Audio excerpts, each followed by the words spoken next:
What is up, my beautiful people? You are very welcome along to Friday's late night agenda. Obviously, we're not too long away from the Reds game against Crystal Palace, kicking off at 12:30 tomorrow afternoon. So yes, we are all good to go for the weekend. We've got some news from Jurgen Klopp's press conference earlier on. We'll have a conversation, of course, around the centre-back situation at the club. We'll give you some stats on Darwin Nunez and why he is better than a lot of people are giving him credit for. And of course, anything else that you guys want to chat about, we are here for it. So, my friends, lots to get through tonight. Do let me know how you're feeling. Do let me know what way you're going to enjoy your weekends. And thank you for being with us. We're going to wait for the chat to fill up before we do our usual and get stuck into the heavy lifting. But it just feels weird that these games are coming so quickly. In a good way. I mean, weird in a good way. But I like it. Craig, how are we? I'm good, Joe. Thank you, mate. Endo will help cover Darwin, create space. Look, surely Endo plays this one. So we know Alexis McAllister's out for the game. His knee hasn't healed up yet from the stitches, so I fully expect it to be Endo in the position tomorrow.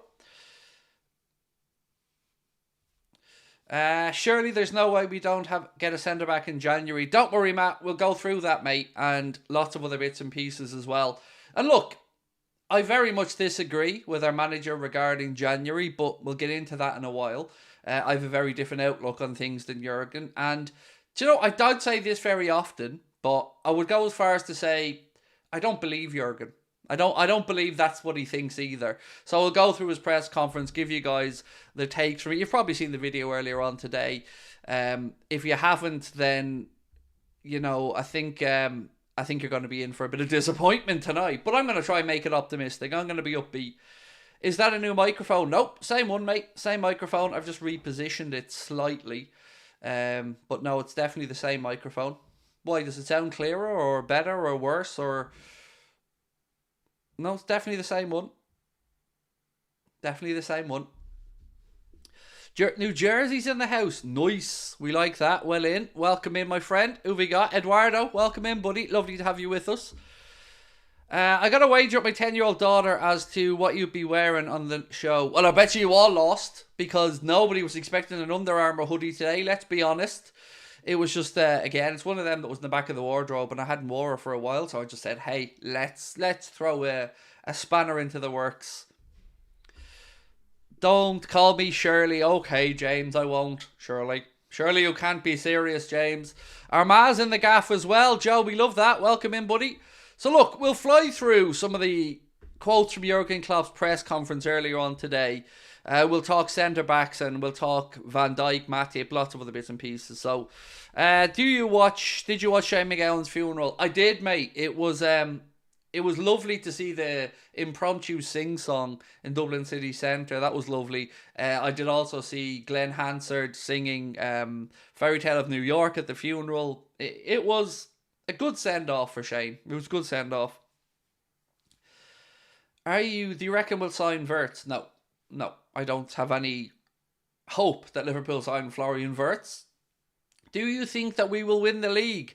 Well, Magnus, if we do the right business we need to do in January, I think we've got a good chance. But that's why I'm a little bit frustrated with some of Jurgen Klopp's comments today from the presser. So look, let's go through what Jurgen had to say and we'll go from there. So speaking about the idea of going into the market for a centre-back in January, Jurgen said, you always talk about transfers like it's the easiest thing in the world. They all cost money. It must be the right player. We still have 4 centre-backs. Tell me a club which wants to sell a top centre-half. Tell me one. See, I've got to be honest, guys. I'm getting a bit fucking sick of Jurgen Klopp saying this type of stuff.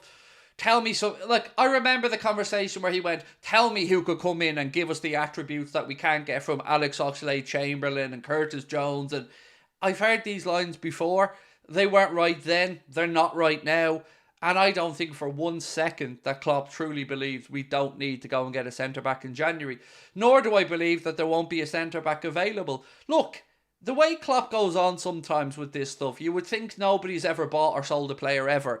Tell me somebody who will have a top-class centre-half available. Tell me, okay, Jurgen, I can give you maybe 10 off the top of my head, mate. But I get frustrated with it. And I get really frustrated when the club starts trying to cry poor mouth again as well. Because you can't now tell us we've got no money when we've seen the 115 million quid that was apparently available to buy Moise Caicedo in the summer. Yes, we brought in Gravenberch. Yes, we've brought in Endo since then. But it doesn't wash anymore. Like, I hope this is Jurgen Klopp very much kind of trying to just keep a low profile and trying to maybe manage expectations in the media a little bit. But I fail for 1 second to believe he's actually talking the truth or he believes what he's saying. I just don't agree with it. I don't.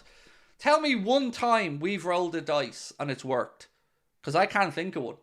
We rolled the dice when we needed centre-backs. We brought in Ozan Kabak and Ben Davies. Both of them were shit show. We didn't bring in a midfielder and we brought in Arthur Melo. We all know how that worked out.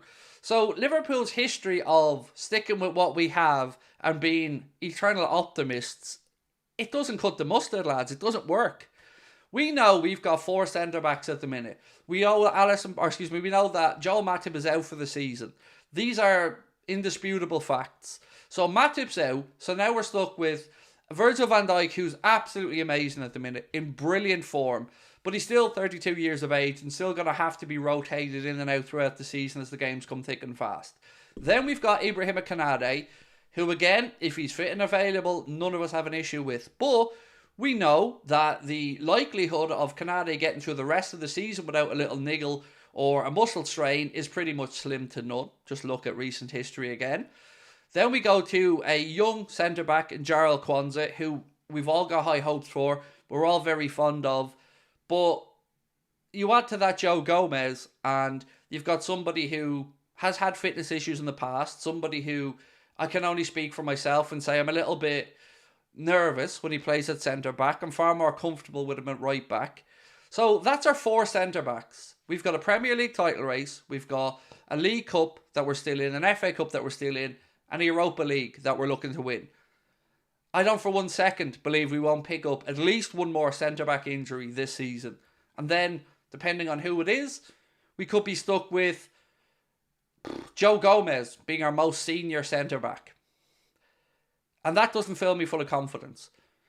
So, if we're serious, and if, as a football club, we actually want to win shit, then I think we got to go out there and spend money in the January market and stop crying poor mouth. Because we've been here, we've tried it, it hasn't worked before. Why is it going to work now? It just frustrates me. It just frustrates me. Because it's the same shit every January. Well, we know we need players, but then Klopp trots out the old, tell me anybody who'll sell a centre-back, or we have to get the old Ozan Kabak nonsense with Ben Davies. It's just bullshit. It's not good enough. The days of crying poor mouth are over. You've showed us that you're willing to spend money as a club. 115 million on Caicedo. So, yes, if you need to spend a little bit over the odds on a goddamn centre-back, then best go out and pay over the odds for a goddamn centre-back, because we need one.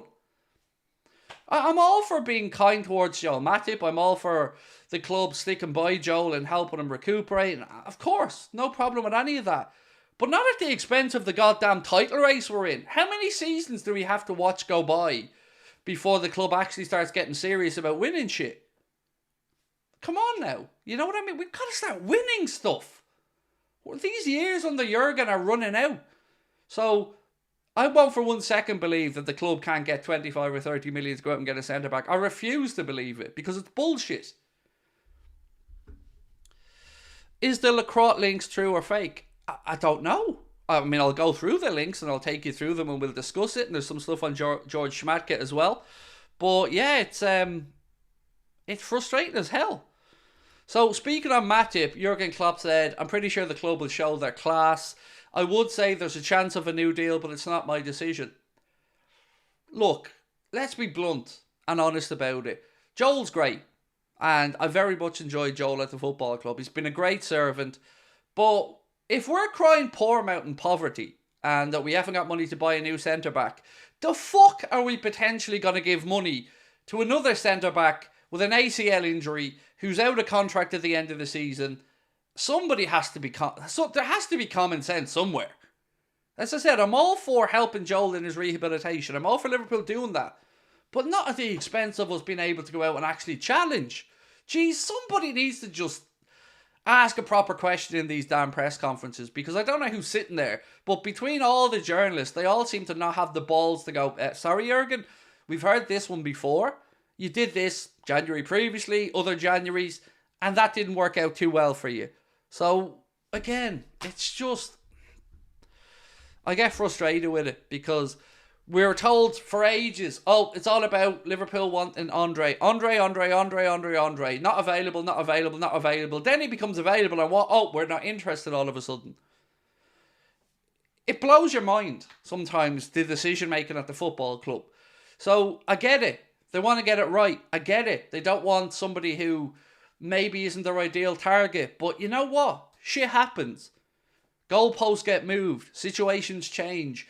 And how many times do we as fans have to just accept that we really don't want to win things? Because that's what we're accepting here. If we say that it's okay not to go into this market and bring in a centre-back or look to bring in a defensive midfielder or a full-back, we're all just liars. All of us. He's a liar. I'm a liar. We're all full of it. We need to be active in the market. And the club needs to start thinking about winning shit. We've a great chance this season. We've a great chance. We're in a really good position in the league table. Manchester City have slipped away a little bit at the moment. Arsenal, of course, are in fine form. But by the end of this weekend, we could be top of the league. We could be top of the goddamn league. And if that isn't enough to go and strengthen your hand in the market to go, Jesus, we have a real chance to win this, then what are we at it for? Like, I'm seeing Arteta potentially going out into the market to bring in another defensive midfielder. A top-notch one. He's looking at Polina. So he's got Declan Rice and he wants Polina in alongside him. That's somebody who wants to win. That's the mindset of somebody who actually wants that trophy. Not, we haven't got a penny. We can't go into... Tell me somebody... I'll tell you plenty, Kloppo, who'll sell a fucking centre-back. Plenty. I remember, see, what the reason I'm so riled by this, I remember him saying the same thing about midfielders. Show me somebody who can improve the attributes of the midfielders we have at the football club. Show me somebody who can do what Alex Oxlade-Chamberlain can't do. We're not idiots. We're not idiots. I love our manager. I love him to bits. But God almighty, can somebody at this football club show some fucking ambition? Can somebody start acting like we are Liverpool Football Club, one of the biggest sports teams on the planet? Sorry, rant over. But it just gets a little bit galling that we keep getting, the cries of poverty from the football club. It's nonsense. So, on George Schmadtke and the whole stuff about Le Croix. So, the Mirror put out a story to say Liverpool and a couple of other clubs are looking at Maxence Le Croix of Wolfsburg. They talk about 25 million as a price tag that it would take to sign him in the January market. They also mentioned Mark Gay from Crystal Palace as another potential option, although they say the Crystal Palace are very unlikely to be willing to sell in January. So let's look at Le Croix for a minute. So we know the Mirror have linked us, but there's a little bit more information that's come to light as the day has gone on around Le Croix. So some journalists said Liverpool and Le Croix is not a hot topic. Liverpool haven't decided whether or not to enter the market for a centre-back in January, but they also have some other names on the list. But interestingly enough, Moby Hake on Twitter has put up some intel. He said George Schmadtke was at the Wolfsburg versus Gladbach match yesterday in person. He was also in person to watch Gladbach play Wolfsburg in November. So surely we are looking at something, because if we're being linked with players and Schmadtke's off watching, I mean, something's got to happen, surely. Like 25 million quid. And I don't know if Le Croix is the answer. I've got no idea. I don't know much about him. I don't know much about Wolfsburg, but am I supposed to believe that we haven't got 25 million? If he's somebody we're looking at? Like, I do understand part of what Jurgen is saying. If he had a plan in his mind for the summertime where Joel Matip's contract would have been up and he had somebody in mind that wasn't available in January that he wants to hang off for the summer, fair enough. but at least tease that out in the media or something. You know, talk about targets not being available, not any decent centre-back not being available. That's why I get frustrated with it. And then we've got the whole DM situation. And look, it's all very well and good saying we all have high hopes for Stefan Bajcetic. I think we'll all agree with that. But you know what else? We haven't seen the dude kick a football this season. And we are now in December. So they haven't played since the end of last season. We're now coming up to the halfway point of a new season. Thiago hasn't kicked the ball 200 grand a week. Bajcetic hasn't kicked the ball, but yet we don't want to block a pathway through there apparently for a defensive midfielder. So what do we want? Anything? Do we want to win? Is there any fucking ambition at this football club? It's madness to me, and it really just riles me when I see this stuff. We have plans for a DM and a centre-back, but only the right player. We won't make the Kavak Davies mistake again. But you see, I think, Si, we might disagree on what that mistake was. So maybe you view that mistake as bringing in two players who, you know, we brought in on loan or for a reasonable fee and they didn't work out. But my answer there is we cheaped out, and that's why it didn't work out. Same with a midfielder. We all knew we needed a midfielder. The media was hounding. We were hounding as fans. And Jurgen Klopp dug his heels in and said, we don't need a midfielder, until the very, very end of the transfer window, when he suddenly realised that he was wrong and everybody else was right. And we needed a midfielder, and we ended up with Arthur Melo. So history teaches us that rolling the dice doesn't pay off. So at some point, you've got to fast forward your plans, fast track shit, move it along, pay a little bit more for a target earlier if you want to win. And I want to win. I want to see Virgil van Dijk lifting that beautiful Premier League trophy above his head at the end of the season. I want to see him lifting up the Europa League. I want to see him lifting up the League Cup. And it's all possible if we show ambition. I'm all for coaching players. I'm all for improving players. I get that. But we've already kind of stepped back and gone, okay, so we've got Jarrell Kwanzaa, so that maybe stops us bringing in another centre-back on top of the other centre-back, and that's fine. Kwanzaa looks mustard. He looks brilliant. But we're rolling a dice again. One major injury and we are fucked. And there goes bye-bye league title. And I don't want to sit back and watch Declan Rice lift a trophy, or Odegaard, I should say. I don't want to sit back and watch whatever mercenary Manchester City have the captain's armband on, lifting their fourth league title in a row. I want to see Virgil van Dijk lift that trophy. And so should everybody at that football club. He never even played Arthur Melo because he was injured. He came in and got injured really quickly. And that in itself shouldn't have even been a surprise looking at his track record. Do you think we might be looking at Gladbach for Kone? Well, I can see how we would think that because, you know, he's looked at 2 Wolfsburg Gladbach games. So it would make sense that there's somebody on that pitch, or maybe multiple people on that pitch who the club are running the rule over. So I don't know which one's the right answer.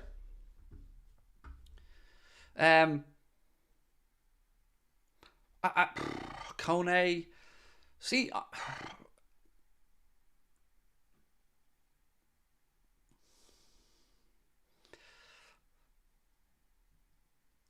the reason I'm struggling to answer on Kone is I can't get past Andre. It just really has flummoxed me that we're giving Fulham a free run at somebody who apparently we wanted badly and is now available and is a very reasonable transfer fee. And it looks like Fulham are kind of stalling a little bit because they have to get rid of Palhinha. I say get rid of like he's a problem. He's not. But I think Palhinha wants to move. So now there's some talk that Premier League clubs are stepping up for Palhinha. And that's why I said to you guys previously that Arsenal are looking at him. Now, they've already got Declan Rice, Odegaard, and some really top-notch midfielders there already. Of course, different types of midfielders. But if you introduce João Palhinha in there and we do nothing, which one of us do you think are more likely to push on and win the Premier League title?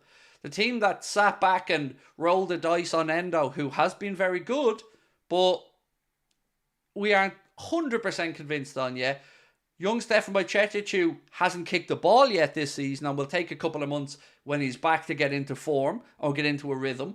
Thiago, who is, again, unavailable all season so far.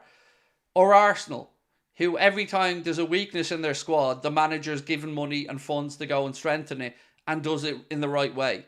I know where I'd put my money. And that's what frustrates me. Why aren't we shown that ambition? Because we know we have the money. We're nailed on for Champions League next season at this point. There's no way we're not qualifying. So, I don't get the cowardice by the club. I just don't get it.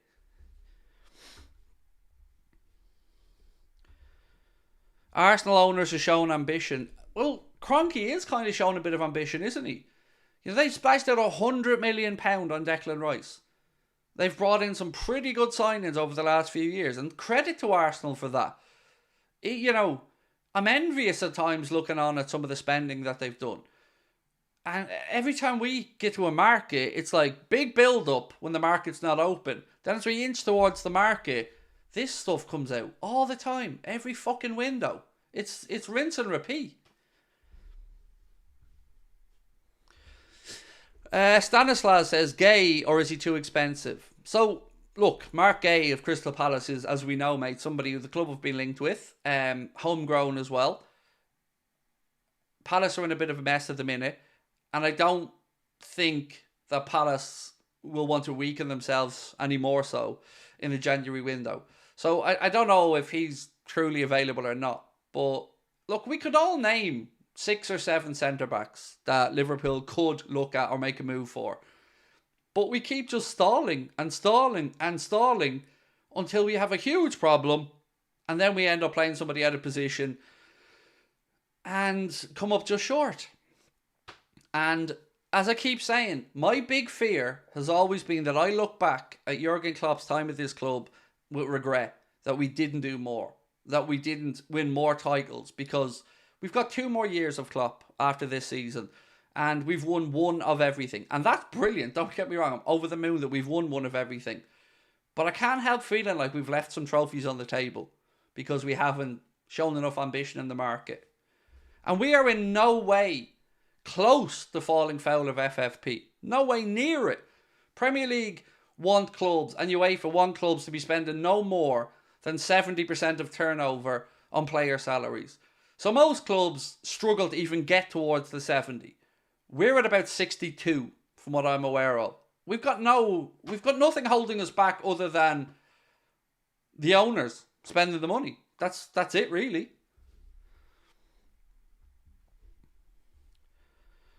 Why doesn't the club release any info on Stefan and Thiago's injury? Oh, your guess is as good as mine.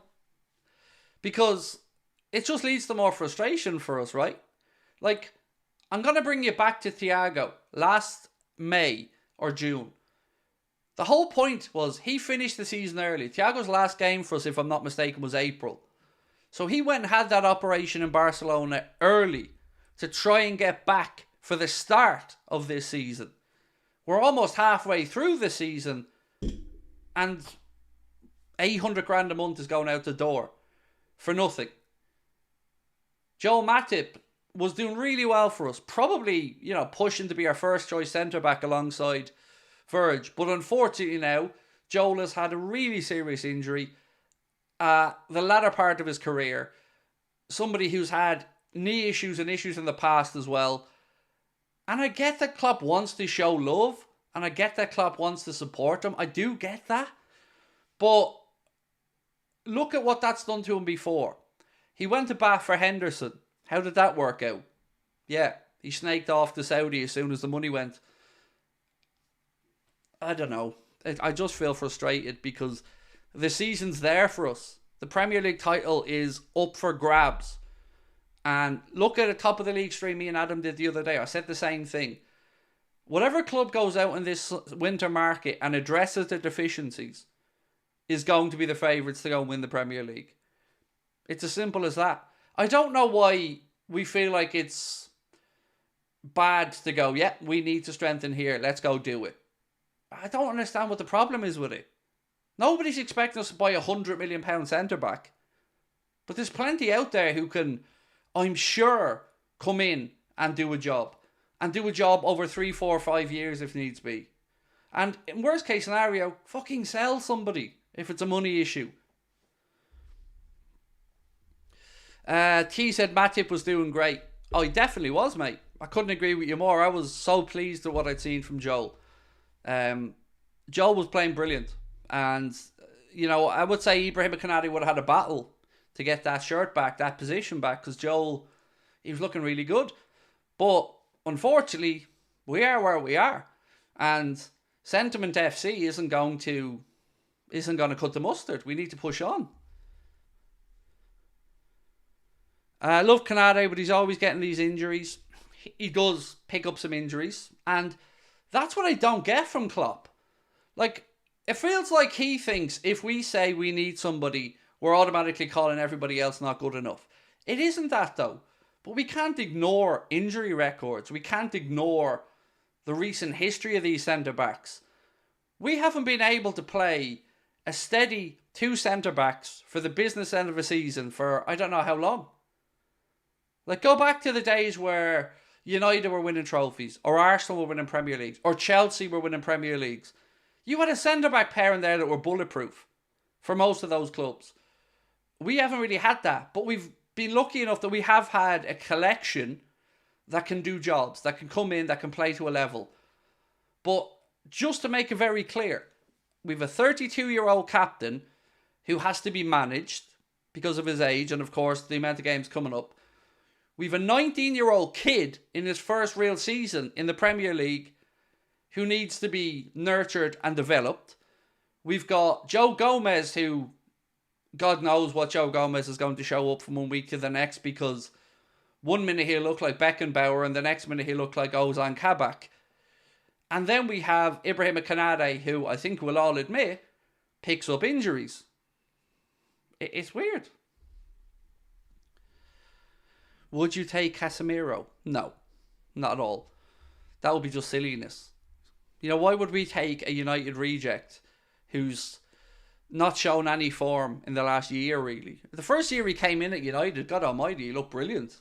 He really helped transform that United team, but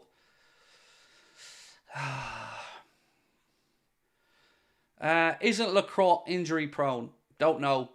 No idea. And I'm not saying he's the answer, by the way. I mean, we could talk about, I don't know how many people in this chat. We could talk about Silva. We could talk about Inacio. Talk about Mark Gay.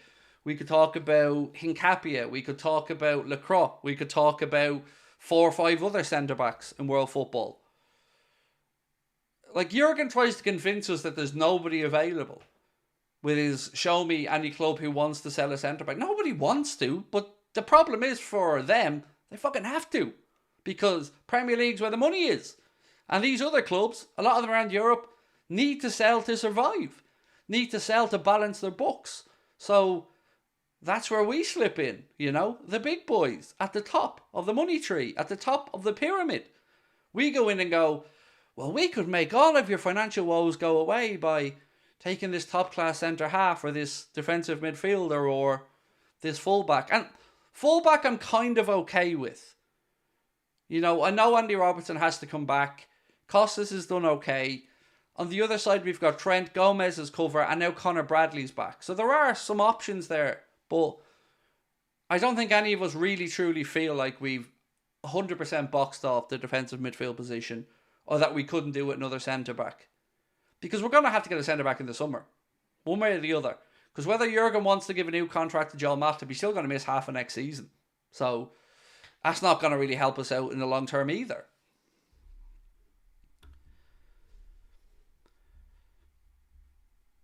In my opinion, Lacroix is average, even though I know Klopp can make an average player look good. But I want Simican or Todibo. You can forget about Todibo. I'm telling you that now for a fact. No way Jim Radcliffe is selling Liverpool a centre-back who's been linked to the club he's buying into. It's just not going to happen. No way he's going to sign off on it. It would put him on a really bad start to his tenure as part owner of Manchester United. It isn't going to happen. And I think, listening to Adam, because obviously Adam would be far more clued up on all things Manchester United than I would, he said that Tadebo's earmarked to go to United. So, which makes sense. You know, if you've got an owner who owns two clubs or part of one club and owns another club, and there's a centre-back there that's shown promise, why would he sell it to us? Sorry, I said it to us. I don't like this talking about another human being as an it. Sorry. Why would he sell the player to us? I heard Nat Phillips is returning.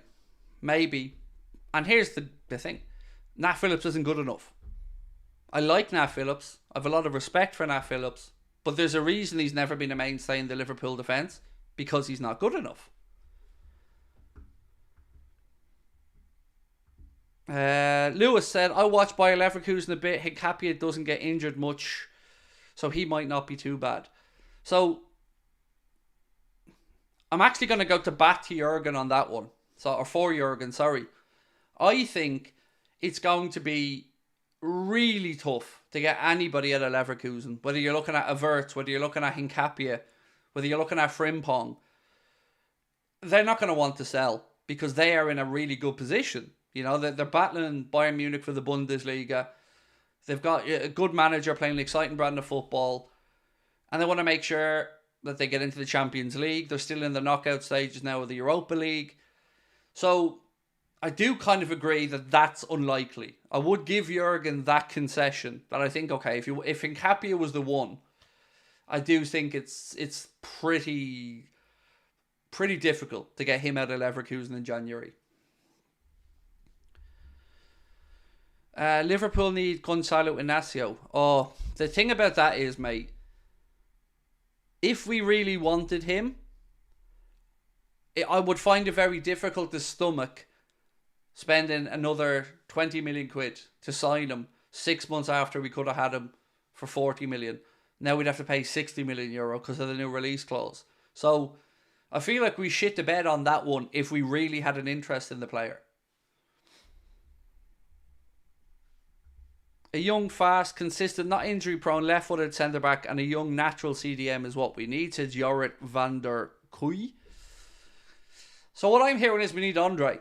That's what I'm hearing, my friend. I'm hearing we need that £30 million Brazil international, Copa Libertadores winner, very decent, very good technical, very anti-press defensive midfielder. Oh, and we've been linked with for a long time as well. But he wasn't available. And that was apparently the only problem. But now he is available and there's another problem. What do I think about Varane? He's past it, is what I think about Varane. Look, I'm not going to sit here and say Rafael Varane is not a good player. You don't play for Real Madrid for as long as he did. You don't be part of a World Cup winning team unless you've got something about you. So, now though, no thank you to Rafa Varane. Craig, you say top four should be no problem. I feel we need to strengthen to nail top four with so many teams chasing it. So top four is pretty much top five, to be honest with you, Paul. It would be very, very, very, very unlikely that the Premier League lose that additional Champions League place coming for next season. It's pretty much nailed on that we get that fifth spot. So top five is probably going to get you Champions League football. Now, I don't know about you guys, but I'd like to bypass all of that shit and win the Europa League and go in as Europa League winners to the Champions League. That's the route I'd prefer us to take. Now, you can't bank on that. You've got to keep plugging away at the league, but I don't want our ambitions in the league to be to qualify for the Champions League. I want us to go and win the damn thing. Which, let's be honest, we're nearly halfway through a season and we're 2 points off the top. We're 4 points clear of the champions. And Arsenal have to go to Villa. So there is a very possible world where we're sitting here on Saturday night as top of the table on goal difference or by a point. And if that doesn't give us the belief that we can push on to win, what are we at it for then? You know? Sometimes you just got to take your opportunities. Like last year, we were terrible. So United got this inflated league position because they had a little bit of consistency and they got themselves into the Champions League. But we're back this season and they've dropped off a bit. Chelsea are still Chelsea. It's very weird what's going on there. They can't find any consistency. Spurs are Spursy. So, yeah, look, it's us, Villa, Arsenal, City. That seems to be where the title race is at the moment. But yes, it is condensed at the top, and these things are changing week to week. But we're trending in the right direction. Am I doing Villa Arsenal? Yes, I am. I don't think Adam's going to be able to do it with me because he's going to the United game. They play at 3 o'clock, so I think it'll just be me on top of the league for that one. So yeah, I will be doing that tomorrow. Right, a few more bits and pieces from the notes. I said I had a little bit on Darwin Nunez for you guys as well. So, according to Opta-Stats, Liverpool's Darwin Nunez had the most contributes in attack of anybody in the Premier League, with 6.05 offensive or attacking contributions per game. See? Doing bits. He needs to work on his finishing and stuff, but Darwin Nunez is not getting as much credit as I think Darwin Nunez should get, and I think many feel Darwin Nunez should get. But it's always nice to see that these things that we think are backed up with some stats. Who's been the better manager this season, Xavi Alonso or Unai? I'm going to say Unai, because I think the Premier League's a much tougher league than the Bundesliga. I think the Bundesliga, they treat their teams a lot better. They've got one domestic cup competition. They've got a nice winter break. Players aren't as fatigued as they are when they play in the Premier League. And I think there's the standard right across the Premier League's a bit higher. So I think Unai Emery's job is remarkable. Pranav said, no Decore, Eze, Mitchell, and possibly Olise. I know, mate. I'm really hopeful we can grind out another win tomorrow. You know, whether it's 1-0, 2-0, 2, don't really mind, buddy. As long as we leave there with 3 points, and then we can all be very keen observers to the Aston Villa Arsenal game, which is I don't know. I'm excited. There's almost a part of me that nearly expects us to be top of the league come Saturday evening, but it's tough to call that game at Villa Park because Villa have been tremendous at home, is a real fortress, and they were very deserving winners over Man City. But Arsenal kind of have that Liverpool-y vibe about them at the minute where they just don't know when they're beaten or they don't know when a game isn't won. And you've seen the late show at Luton with Declan Rice, much like our own late show against Fulham. So that's why I feel like any minor competitive advantage either club manager can get can make a difference. Small percentages. And if we do nothing in January and Arteta goes out and signs, as an example, Polina, you can't tell me that hasn't given them a little boost and, you know, more consistency to go across the league. You'd have to say things edge a little bit in their favour at that point. Jack Howe said, I have a feeling the club will not do business and look to Stefan and Kwanzaa instead. I like both, but think they may be a little bit green to help win a trophy. So, we can definitely look to Kwanzaa because he's available. But as somebody rightly pointed out in the chat earlier on, we don't know what the hell is happening with Stefan. Nobody has a clue. No updates. No nothing. So, when we can keep talking about this kid that we have that can help us, but when are we actually going to get the help? Like, look, it's one of them things. Nobody wants to be injured. But there's also no guarantee that these won't be ongoing problems. You know, Canade, you can't depend on Canade to play 38 games in a league campaign. You just can't do it. You can depend on him when he's on the pitch. I think we'll all agree with that. When Ibu's fit and playing, brilliant. Nobody has any doubts. But it's okay to say he picks up injuries. Like, we have to be adults and be real about this stuff. We need Endo playing every week. Well, he's going to get his opportunity at the moment, especially tomorrow. No Alexis McAllister. His knee hasn't healed yet. And look, we didn't think he'd be available for this game, to be fair. So I fully expect Endo to get the nod tomorrow. Bit of good news, though, on Alisson Becker. Jurgen said that he's looking good. Probably unlikely for tomorrow, but I think after tomorrow, we're going to have him back. So you wouldn't expect him to play against Union Saint-Gilloise in the Europa League. You'd expect Quivine to get that game. So, Manchester United at home next weekend. It looks like, without a doubt, we'll have Alisson back unless something happens in training and he pulls a muscle again or something. But that's a bit of good news at least. So, over the moon with that one. Yeah, that's great. Honestly, I'm really happy. Because look, I think Creevey's done all right last couple of games. Had a bit of a shaky few games, but he was solid against Sheffield United. Made a big save when the game was still at 0-0. So credit to Creevy for that. But look, when you've got the best goalkeeper in the world, you're always going to feel happier with the best goalkeeper in the world in between the sticks, you know? And I also agree with Sergu. Let Ali be 100%. Don't risk anything. I'm fully behind that, mate. I'm with you on that one. Craig, the fifth Champions League spot is based on any of the previous season's performances.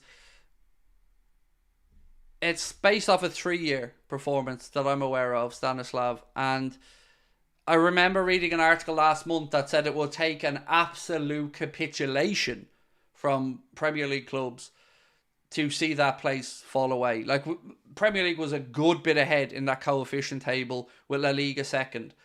So I think we're safe, mate. I think we will get that spot. Because look, Man City are going to go deep. Arsenal is still in the Champions League. It looks like United and Newcastle, okay, they've got a... It will be a surprise if even one of those two manage to get out of their group.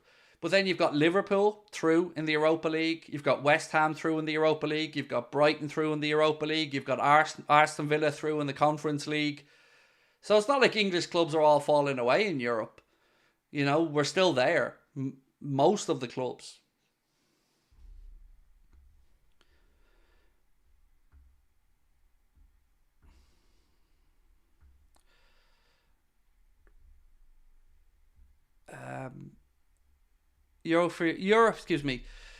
Jorrit van der Kooi said, European coefficient points are based on the last 5 years. Look, all I can tell you is what I've read from journalists that say it would take a monumental shitting of the bed for the Premier League to lose that fifth place. And we're not seeing it. So I fully expect that the English League will keep it and La Liga will keep their fifth as well. I don't see anybody changing that. That's my belief. But look, as I said, I don't want Liverpool to be reliant on fifth place. I want us to win the Europa League. I want us to win the Premier League. I don't want us to just qualify for shit. I want trophies. I want silverware. I want parades. I want sing-songs. I want celebrations.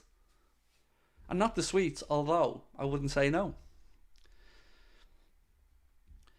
Dave Smith, looking at City's next few fixtures, we have to get through Christmas period unscathed. Not convinced Arsenal will last the distance. So I agree with you about City's fixtures, David. We looked at them the other day, and they've got one that's obviously postponed because they're playing in the Club World Cup. But that's also another reason why we should be looking to double down. Because they've got to traipse over, play the Club World Cup in Saudi, try to win that, and come back. And then they'll have a little bit of a backlog, a game or two. So if that isn't, again, another reason to really go balls out and put our best foot forward, I don't know what is.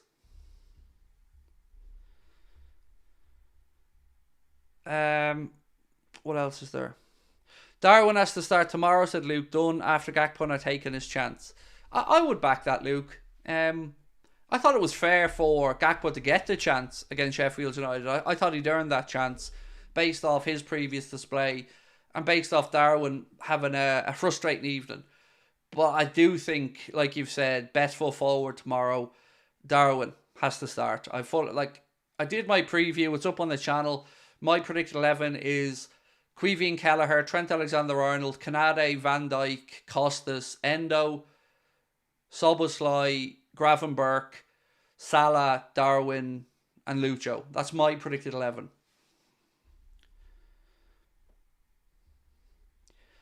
I heard Alisson's back from injury. Is that true? Yes. Now, yes, from the point of view as he's going to be absolutely sound and he's back training and he's looking good, but I think the club don't want to rush him to tomorrow. So I'm not ruling him out tomorrow because I don't think Klopp has fully ruled him out tomorrow.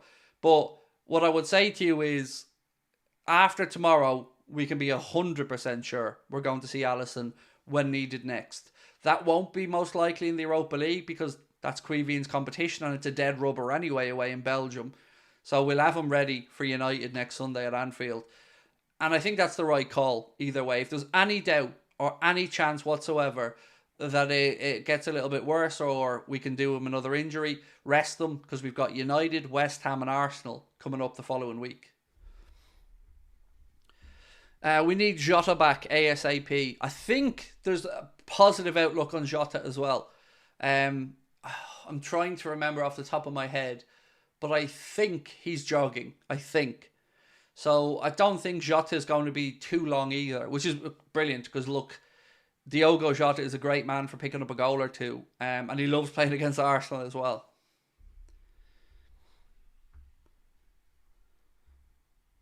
What time will the watch along be for tomorrow? 11:30.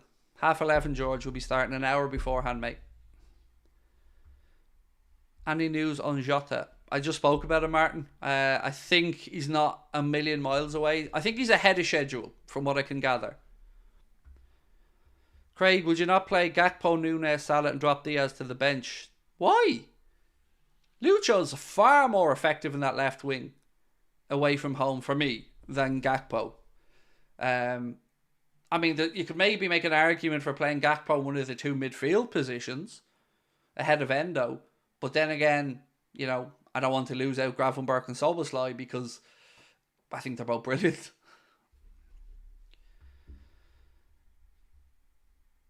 Is that watch along with Leo's goals? No, Leo's goals watch along is the West Ham game on the 20th for the League Cup. That's confirmed, so you can put that in your calendar. Myself and Leo will be doing a joint watch along for that one. Next Sunday, myself and Adam are going to do a joint watch along of the United game here on Anfield Agenda as well. Do you think we'll win against United? Yes, I do. Like, you can never say it's a gimme because this fixture over the years has thrown up results. Whether United are a better side than us and we've gone there and beaten them or vice versa. So I'm never going to sit here and arrogantly say it's a formality, but I do feel like we should be expecting to win that game.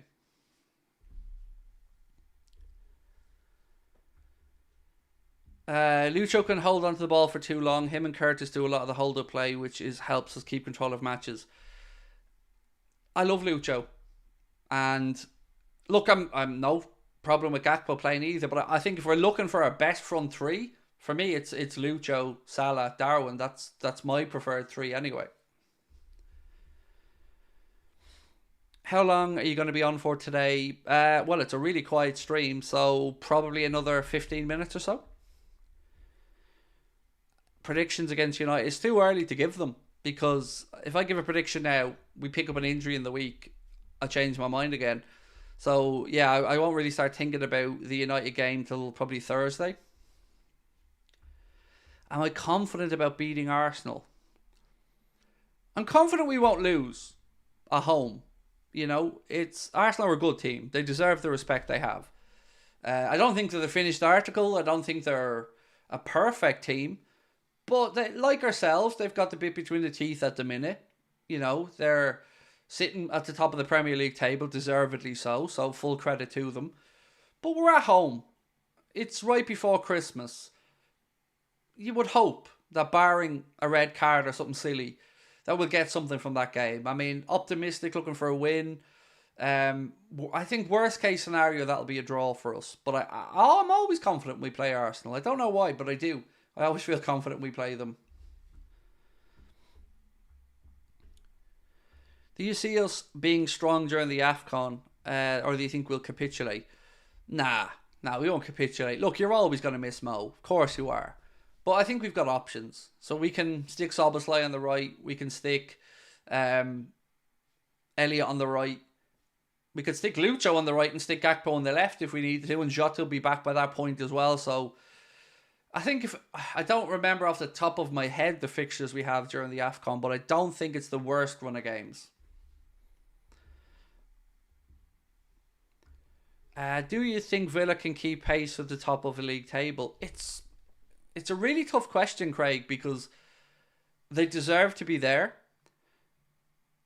Their home form is tremendous. Their coach, as we know, is top-notch, a great tactician as well. There's a real sense of belief at that club. They've got ambitious owners who want to continue to push on.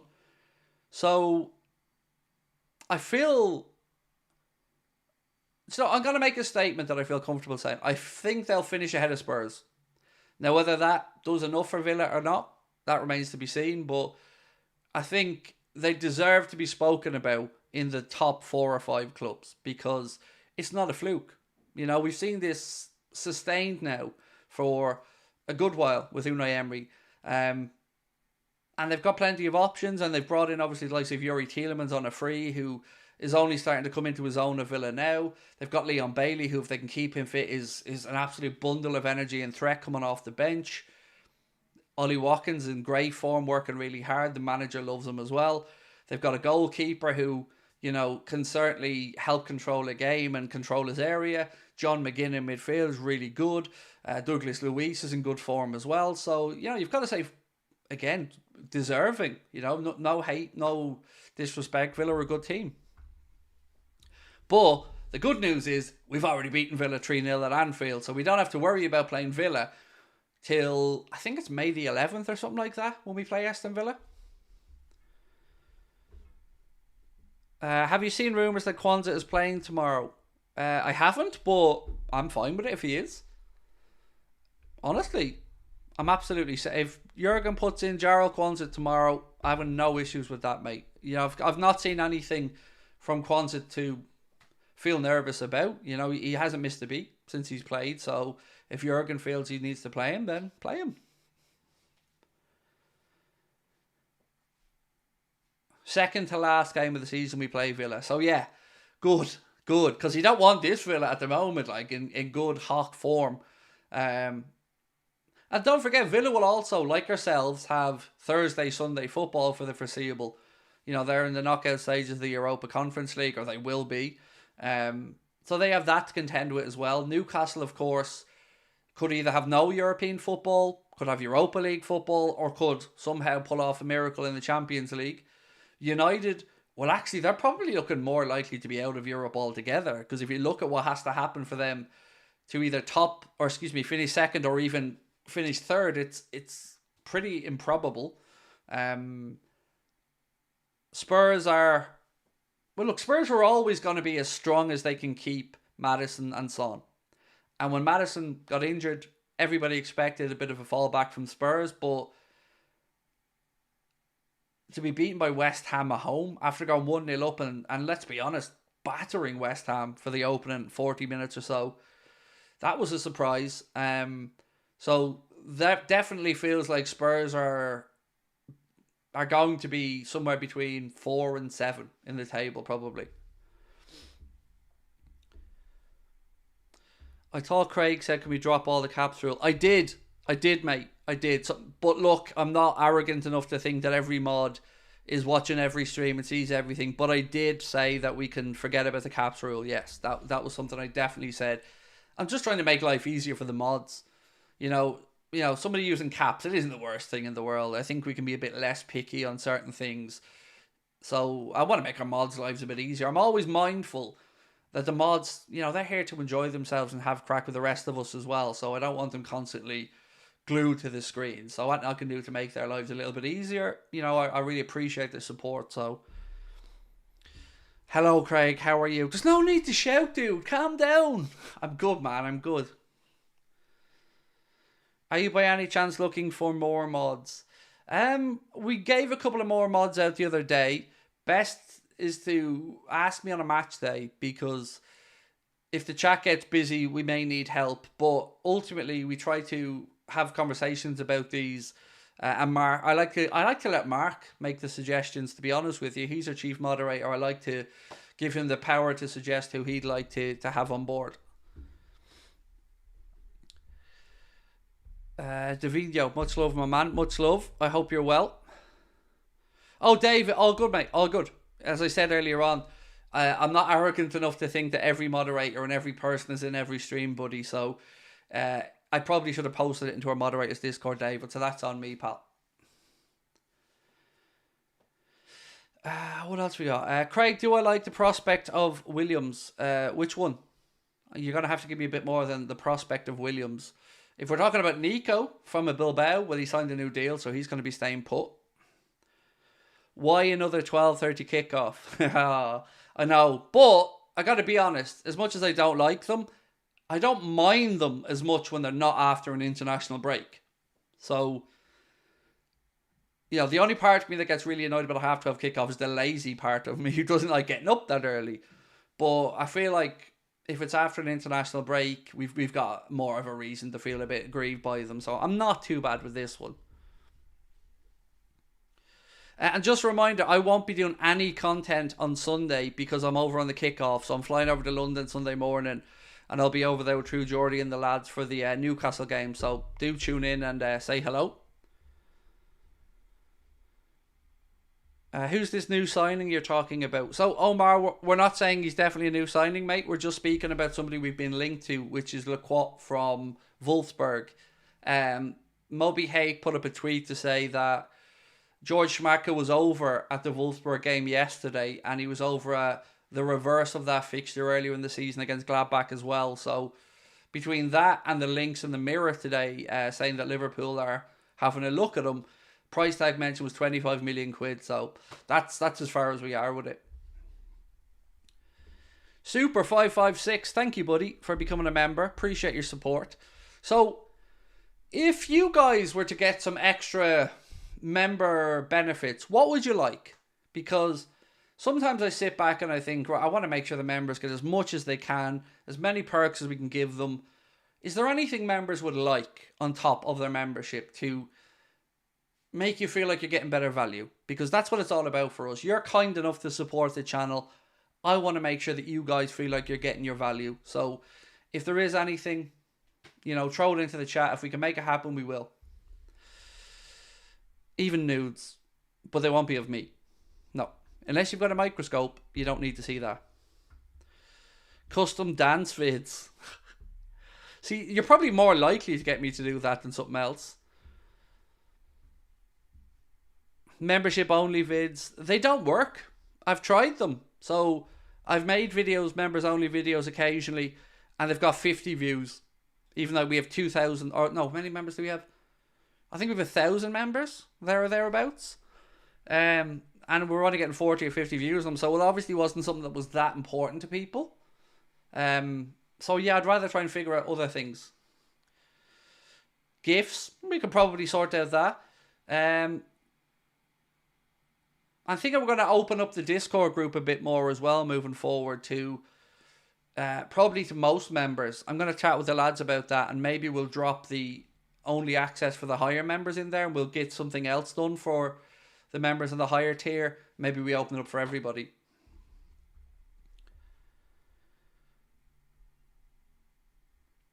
When I get a membership, I want to see you in a different wig every week. You supply the wigs and we can talk.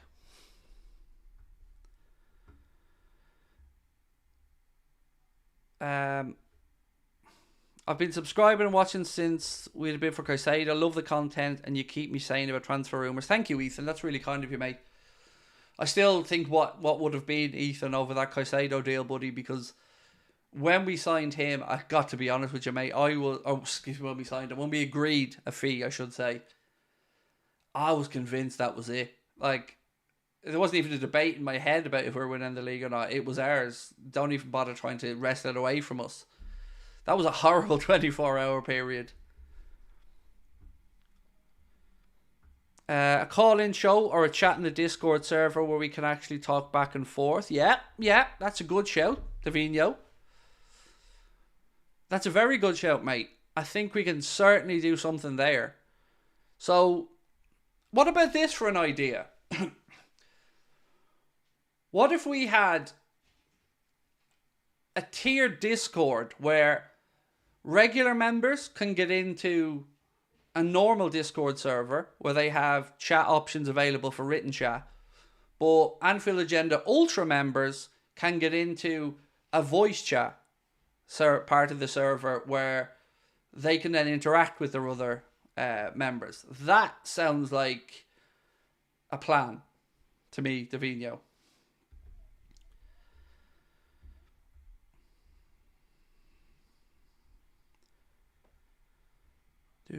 Sorry, mate. I'm trying to get through. Trying to get through some of these comments. That would be amazing. I like that idea. Good. Leave that with me. I like that idea myself. So well in Davino for the suggestion about the voice yokes.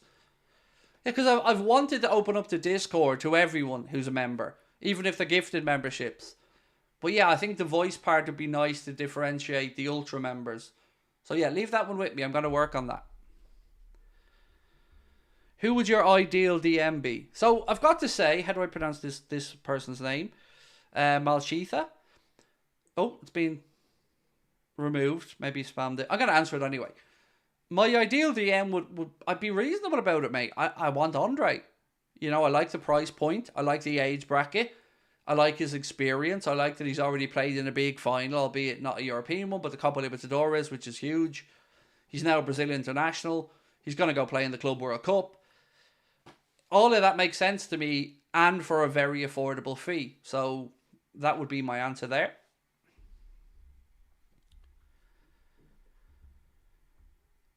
Big up from Northern Ireland. How are we, sir? It's been too long, mate, since I've been back up north. I feel like I need to go up for a little weekend soon. What signings do you think we need to win the league? Said Ozzy. Thank you for the super chat, mate. You're really kind. Centre back now feels like... I feel like we can get through without a DM till the end of the season. I've got to be honest. I feel like we can swing that. Because at some point we have to get Bajcetic back. Endo's starting to settle in. McAllister can play in the role. So I feel like our need is greatest at centre back now. So if we brought in a centre back in January, I think we'd be okay. I'm not expecting much in January. I'm not expecting 2-3 signings. But I think we have to react to what's happened with Joel Matip. I think we just have to.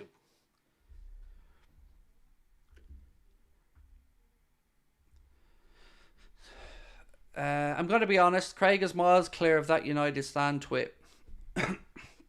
Look, mate, ultimately, I try to just be me and have fun, do my thing, and enjoy what I do.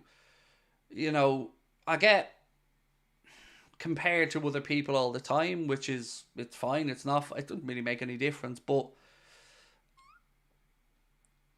I don't big myself up a lot, but I think I'm as good as anybody else in this industry, in all honesty. I'm not saying I'm better than them, but I'm as good as anybody in it. But I feel very grateful for my lot in life, you know. I feel very lucky to have this as a job. I feel very lucky that our channel's grown a little bit. And I know I don't like Goldbridge, and I don't, for reasons that some of which I can't disclose. But I never begrudge anyone their success, even him, because he works for it. He works hard for it. There's lots of stuff people, I think, don't really know. And, you know, I'm not his fan. I think he's a fake fuck. But I don't begrudge him what he's done. You know, he hasn't just showed up and been given it. He's worked for it. So if people watch us, brilliant. I'm happy with it. If people watch others, brilliant. I've always tried to say the same thing. There's enough content styles for everyone. The biggest problem I've found is to get the world to know that you exist. What we found with Anfield Agenda is when people have watched, our retention rate's always been very good. People who come give us a try go, oh, this guy's a little bit different than I was expecting. I see these clips of this loudmouth screaming, but when they come in for a stream, they see, you know, obviously I'm not like that all the time.